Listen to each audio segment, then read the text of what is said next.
Determine the amplitude of y is equal to 4 cosine 2x. Madali lang to. Bonus to, class. Ang gagawin mo, kunin mo lang yung coefficient ng cosine. Yan yung sagot. Chicken joy, bebe! Tapos na.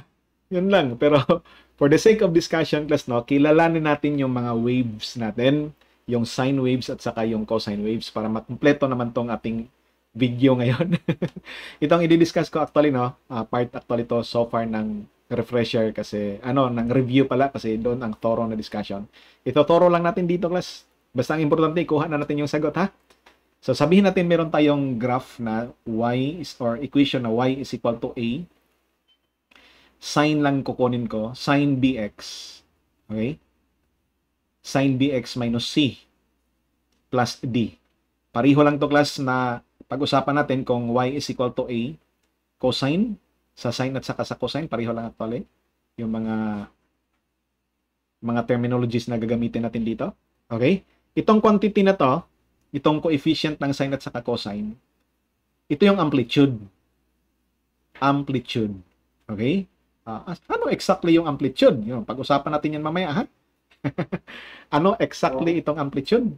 Ito naman na D, ang tawag nito ay the vertical shift. So, vertical shift, yung inyong graph ay umakyat or bumaba, depende sa sign dito. Ito, mga positive to, class. Vertical shift. Ibig sabihin, umakyat ito, positive dito. Vertical shift. Ito naman na quantity, ito yung magdi-define ng period. Okay? Period. So, ang ating gagawin dito ay ito yan. Ang period actually natin ay equal to 2 pi divided by b. Tapos, ang reciprocal to that, ang reciprocal niyan, we call that frequency. Ang dami palang term dyan, sir. Ang frequency naman ay reciprocal ng period, that is 1 over period, or this is b over 2 pi. Yun na. This is equal to b all over 2 pi. Now, meron din tayong horizontal na movement ng buong graph. Okay, ang tawag natin dyan ay phase shift or horizontal shift. Okay? Dito pa rin tayo. Yung saan ko na wala namang pagpistuhan dito. Okay, ibahin ko lang kulay siguro. Itong buo na to, dito, class. Okay? Dito lang sulat. Mag-involve ng B and C kasi ang aking gusto doing dyan. So, ang horizontal shift,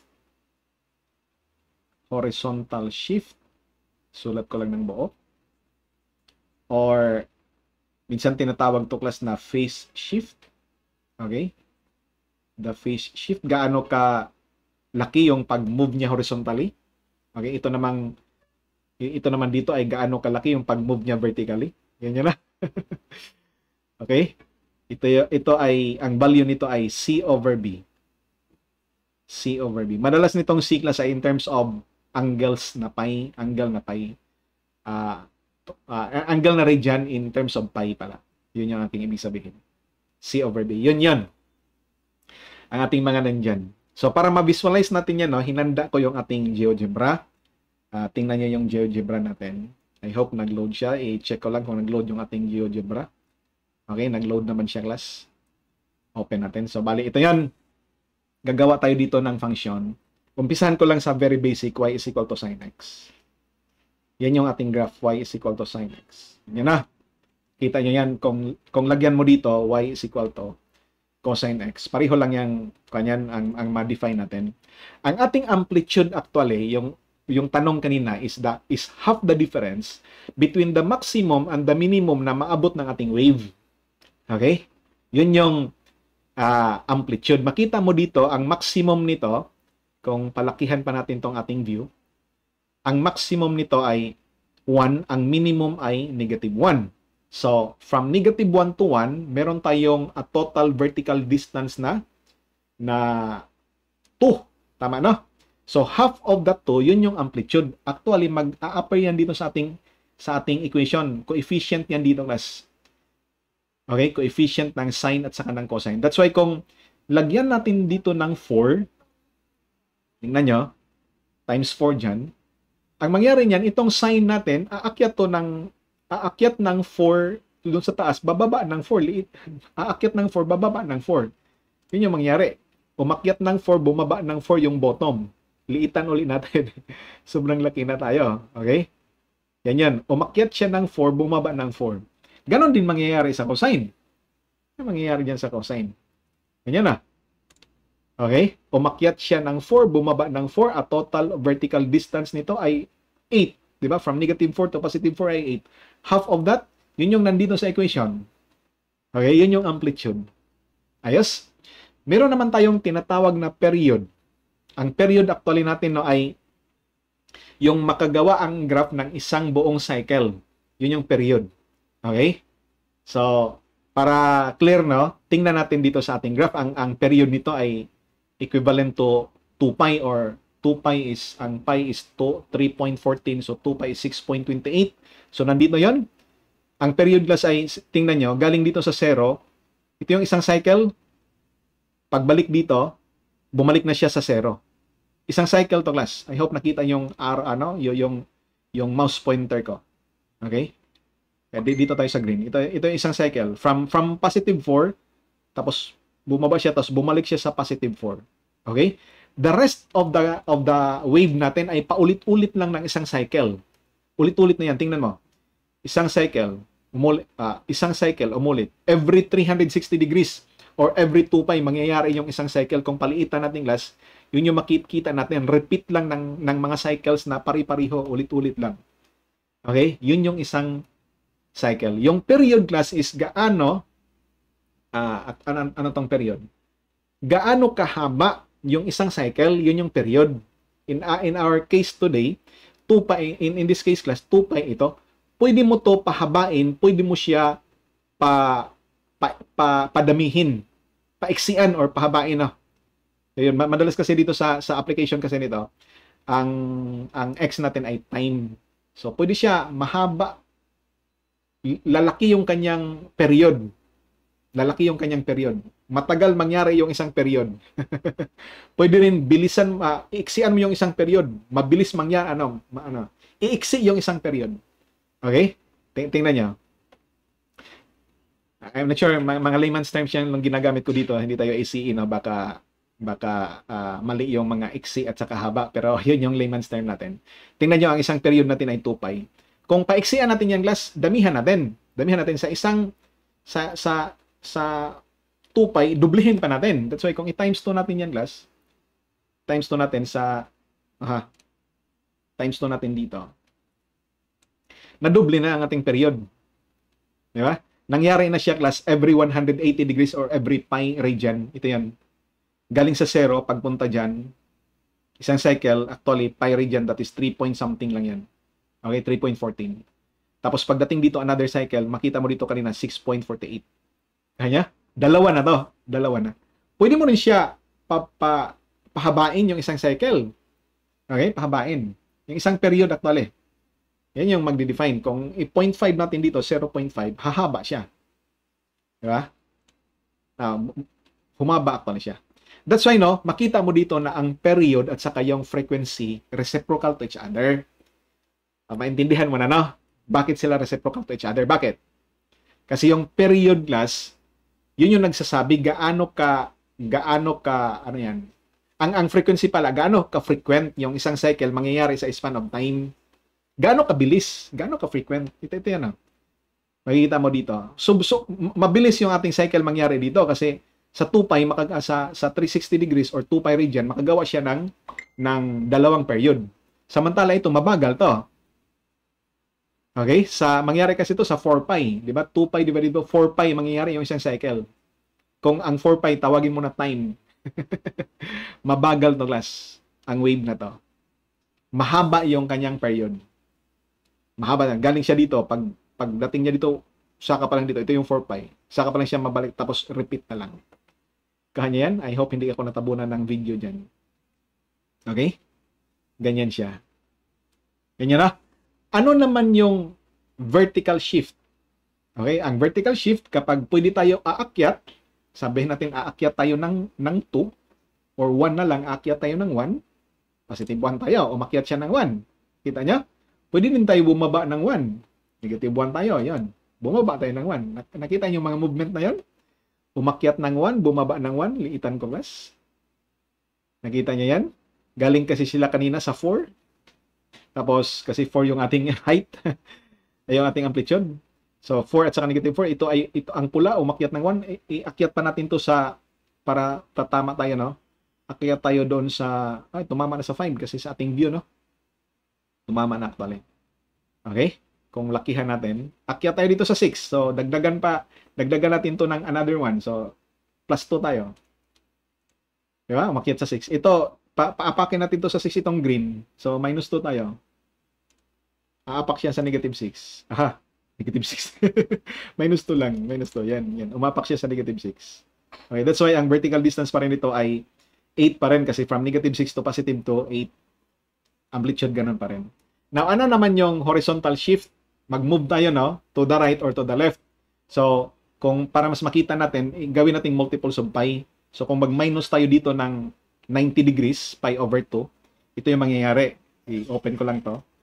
Pi divided by 2. Makita mo yan, nag-forward siya. Kung aatras naman tayo ng 90 degrees or pi over 2 radian, mag-plus tayo dyan. Plus pi over 2. Yun, atras yung green natin. Tingnan nyo. Umatras ang green. Nakuha nyo? Yan yung horizontal shift. Di ba ang kanina ang green, kung napansin nyo kanina, galing siya sa, itong maximum na to, galing siya dyan. Ngayon, umatras na siya. Nag-zero na din. Nag-zero na yung sa y-axis. Okay? Nandito na siya sa may gitna pala. Hindi zero. Sa may gitna na siya. Okay? So, kung hindi natin lagyan ng vertical shift, zero pala yan. Nakuha niya yan? Yun yung horizontal shift at saka vertical shift. That's why ang ating mga formula, kung ibalik na natin doon sa ating mga formulas class, ito. Check ko lang kung bumalik tayo. Yan. Ganito yung ating mga formulas. B over 2 pi, ang ating period. Ang ating shift pala, C over B. Yung C over B. Okay? Kung mag-positive yan, aatras. Kung mag-negative yan, forward siya. Okay, C over B. Kanya yan. So, yun yung ating mga movement. Ito naman yung ating bilis. Okay, gaano kabilis mangyari yung yung mga period na nandoon, yung mga cycles na nandoon. Ito naman gaano kahaba yung isang cycle. Kanya. So, dito natin tapusin para sa mga problems dito. Ay, may naalala ko. Madalas ko ito ma-encounter doon sa board examination. Sir, paano kung hindi na ganun kasimple yung graph? Merong lumabas kasi sa board exam ng civil na ganito yung hiningi. Ano daw yung amplitude nito? 3 sin x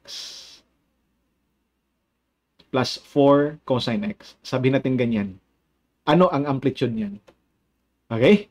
Actually, madali lang to, no? Kasi ang ginagawa niyan, ang ultimate talaga na gagawin class, no, yung kung talaga basic talaga na math lang gagawin mo ay mag-differentiate na.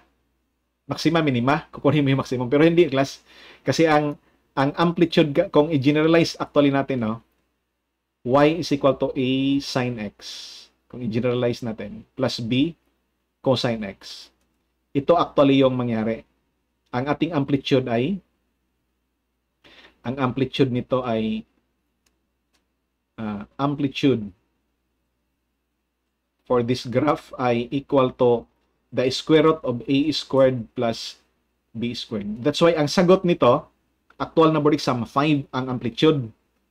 Para sa problem na to, the amplitude is 5. Okay? Amplitude ay 5.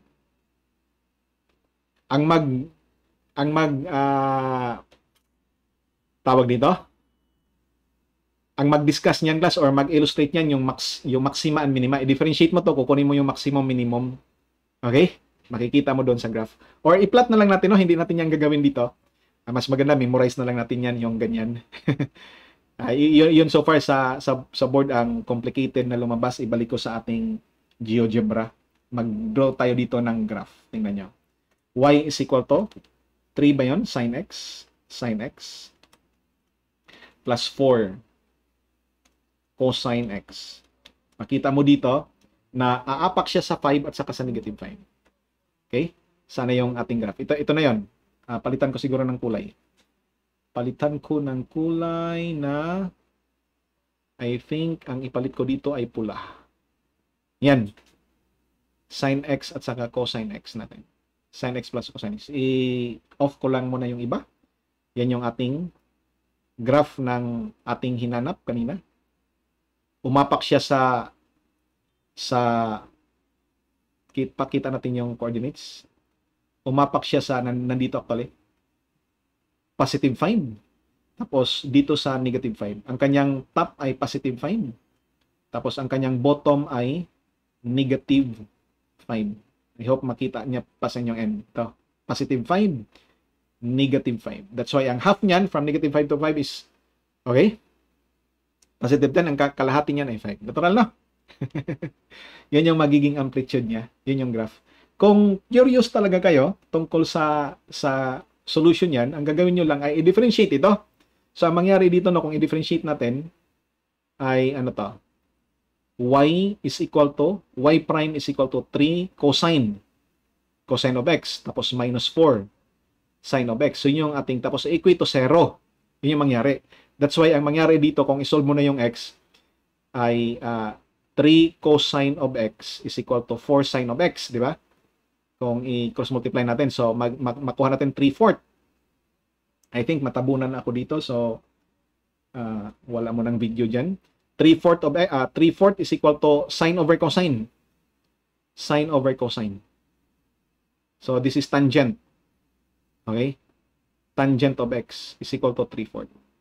Nakuha nyo? Kung i-graph, kukunin natin, yung kasi ang magbigay sa ating class, ito yung 3/4. So ito yung magiging sagot natin. Yun yung maximum na value. 3 squared plus 4 squared. Yun yun, no? Galing sa triangle, ito yung ating angle na x. Ha? Diyan nangyari. Ano na dito? Grr. 5. Nag-con pa ko eh. Nag-square root pa eh. 3, 4, 5 lang na triangle. Diyan galing yung ating amplitude, the square root of a squared plus b squared. So, it will do kahit anong coefficient yan. Okay? So, matatabunan actually yung aking mga sulat dyan. So, magbuong video tayo. Dito ko tatapusin yung ating discussion dito, class. Ang gagawin nyo lang, no, ay hindi na flash yung problem. Ang gagawin nyo lang ay coefficient lang. Ganun lang yung lumalabas sa board exam eh. Coefficient ng cosine or coefficient ng sine kung solo lang siya. Yun yung magiging amplitude. End ko na ang discussion na to.